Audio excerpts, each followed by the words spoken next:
We brought you a story that Arsenal is really working hard to obviously look for a cover for a player known as Mikel Merino. Today, we brought you a story that Arsenal is really working hard to obviously look for a cover for a player known as Mikel Merino, and they were assessing the market. And that doesn't mean that they've not been obviously trying to plan out for their summer transfer window and winter transfer window, because for a club like Arsenal, you have to understand that they have to obviously put out the best of the scouting systems and options, because anything can happen.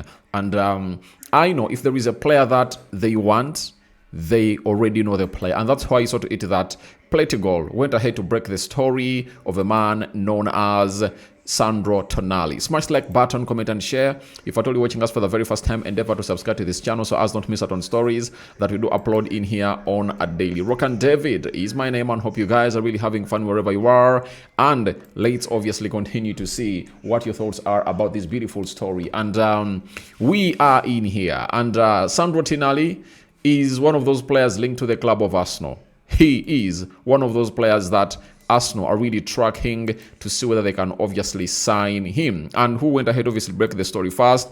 It was none other than Play to Goal. He came up and told us that Arsenal are exploring a surprising deadline day move for Sandro Tonali. Very difficult at this stage as Newcastle have rejected an initial approach. Then we also had a story coming in through from Indy, told us that Sandro Tonali's agent is pushing for the move. Now, that is really one of the most important bit of it all. You understand? And it shows you how things can really change literally in a blink of an eye. Because in November 12th, 2025, the agent of Sandro Tonali, Giuseppe Riso, said Sandro Tonali is one of the best midfielders in the world. He has a price Italian clubs will hardly be able to pay. I imagine a career for him far away from Serie A. He's going nowhere.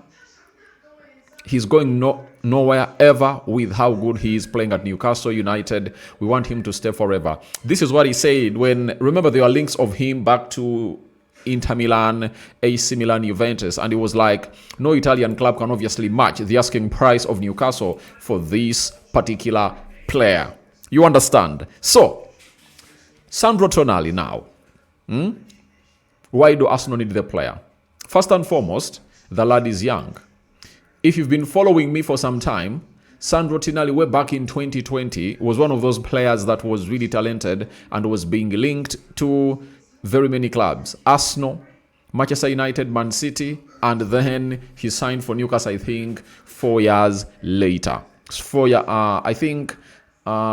seasons back, that's when we went ahead and signed for the club of Newcastle in there for you. There is a season you won't count. I think it's now he's now playing his third season at Newcastle. That is Sandro Tonali. But when you look at his age, he's 25 years of age, turning 26 years of age this year. You get? He's 1.8 meters tall, and he is one of the best midfielders in the world. You understand? And when you look at him, he is really a more improved Mikel Merino. Why? He can play as a 6. He can play as a number 8. Meaning that Arsenal are willing to go an extra mile to obviously reinforce their midfield. And how are they going to be doing this? They want to bring in Sandro Tonali. I think even if they don't bring him in this winter, we've gotten a hint on who they want to bring in through. Meaning that Nogard might be moving out of the club of Arsenal. That is it. And when you're having in Sandro Tonali, Declan Rice, Mikel Merino, and Zubimendi, that midfield will be of pure quality. As Sandro Tonali will set the bar for competition for both Declan Rice and Martin Zubimendi. But I think Martin Zubimendi will be safe and Declan Rice won't be safe, because for everything that Declan Rice really gets you at the club of Arsenal, Sandro Tonali gives you pace, agility, physicality, aggressiveness, set-piece deliveries. You get? And there is something that Sandro Tonali possesses that the lad called that the lad called Declan Rice doesn't have. I don't think that his technical ability is at the level of Sandro Tonali. Declan Rice's technical ability is a little bit lacking. That is it. It's a little bit lacking. If you've been following up on what he has gone ahead to be doing in the recent past, his technical ability is a little bit lacking, and I think that's where Sandro Tonali will obviously overall will surpass him, because if you're at the club of Arsenal, you obviously know that there is no way Declan Rice will get into the starting 11 of Arsenal when Sandro Tonali is there, and the manager will obviously have to really see to it that he obviously puts out that competition, and we don't know what system will the manager really bring up that will really accommodate all these. But if Sandro Tonali comes in throughout the club of Arsenal right now, I don't think that Declan Rice will be safe, because Sandro Tonali's talent, the lad is technically gifted. All these that Declan Rice gives you, tracking back, energy, shielding the back four sometimes, when Zubimendi is really moving, this guy will obviously provide. But what this guy delivers in the final third of the pitch, Declan Rice can't really deliver. When you talk about being press resistant, Declan Rice is not as press resistant as this guy. That's why during the during the preseason, we brought a story here that the manager Mikel Arteta had put Declan Rice on a special training, and that special training was all about being able to know how to act in tight spaces. You understand? So, Mikel Merino to Arsenal. Newcastle is rejecting anything coming in from Arsenal. The agent is pushing to see to it that this deal obviously comes to materialization. And I think the player will be willing to obviously go. And Arsenal are very, very, very reactionary. Why do they want to go for the big fish? Because Man City went in for the big fish. McGahey and Semenyo. You get? And in total, I think they've gone ahead to spend close to 90 or 100 million pounds on those two players. And Arsenal has been sent, they've sent them a question, and it's what we call dropping a challenger, You drop a challenger to Arsenal. If Man City has gone ahead to do that, what are you going to do? Because if Mikel Merino is there, if Mikel Merino is out, as I told you, you have to look at the situation that Arsenal will be in if at all Declan Rice or Zubimendi gets an injury, because none of those is immune. With the games coming in through thick and fast, Arsenal has to bring in a midfielder if they feel like they want to take the trophy. If they don't bring in a midfielder, that trophy might slip out of their hands. I tell you, it might slip out of their hands, because they will be forced to make a choice on which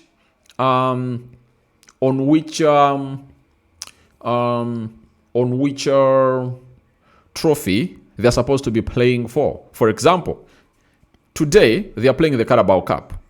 Over the weekend, they are going to be playing into the Premier League. The FA Cup will resume. The Champions League will resume later on. You get?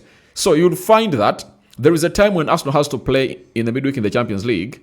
They have to play in the Premier League, maybe the Carabao Cup final, and then there is an FA game around there. Meaning that they'll have to choose which players to field in which tournament, as you'll be having only Zubimendi and Declan Rice in that midfield, with the other one being Nogard, who is not bad, but I think it's a downgrade. So Arsenal really working tooth and nail. Arsenal should work tooth and nail to get in a player known as Arsenal should be working hard to see to it that they obviously get in a player known as Sandro Tonali. So I'm sorry, I never really changed the design or the graphics, but the story is all about Sandro Tonali. Sandro Tonali to Arsenal is on, and they're really working thick and fast to really get this deal over the line and see to it that this guy puts pen to paper. And even if it's not him, they have to bring in someone. I tell you, Arsenal has to bring in someone to obviously help them do the needful. And for Ethan Waneri, he cannot return. And by the way, he doesn't play in that position. And Arsenal, maybe, if they don't think of really bringing another player, the manager might be like, I'm going to get Lewis Kelly and play him in the midfield. Because primarily, he was a midfielder. And the manager went ahead to play him into that side. And in the academy, I'm not going to hate to see any player that can come in and really do the needful. All else, the manager might be like, all right, I'm not going to bring in any player, but I know, even if Declan Rice gets injured, I'll field Zubimendi, Kai Havertz, and Martin Odegaard. You get? He might be trying out that also. All is like Ebelechi Eze can come in through and obviously do the number 8 role in there. So, I don't know exactly what Arsenal will do, but for me, if I'm Arsenal, I bring in a midfielder. That is it. Whether on loan or in a permanent mode, I go in for that player, and I know Arsenal badly needs him in that team. So your reactions to Sandro Tonali to Arsenal are welcome in the comment section below. Rokani David remains my name. Second video of the day, I'm returning with the match preview. Arsenal playing Chelsea, second round of the Carabao Cup semi-finals, and then we'll break it down and see what we think this game will end like. Arsenal played on a Saturday, and I think even Chelsea played on a Saturday. They've gone ahead to rest. The manager of Chelsea is speaking volumes, and he's really ready to come all at the club of Arsenal. And Arsenal is like, all right, we are ready for you because we know exactly how to treat you clubs like Chelsea. It's going to be a derby, and you know very well, anything can happen in the derby. And by the end of tomorrow night, we'll be knowing who is obviously going to be playing in what we call the... we'll be knowing who will be playing in what we call the... What is it called? The finals of the Carabao Cup. Remember, the other side is Man City, Newcastle. We are waiting to see what the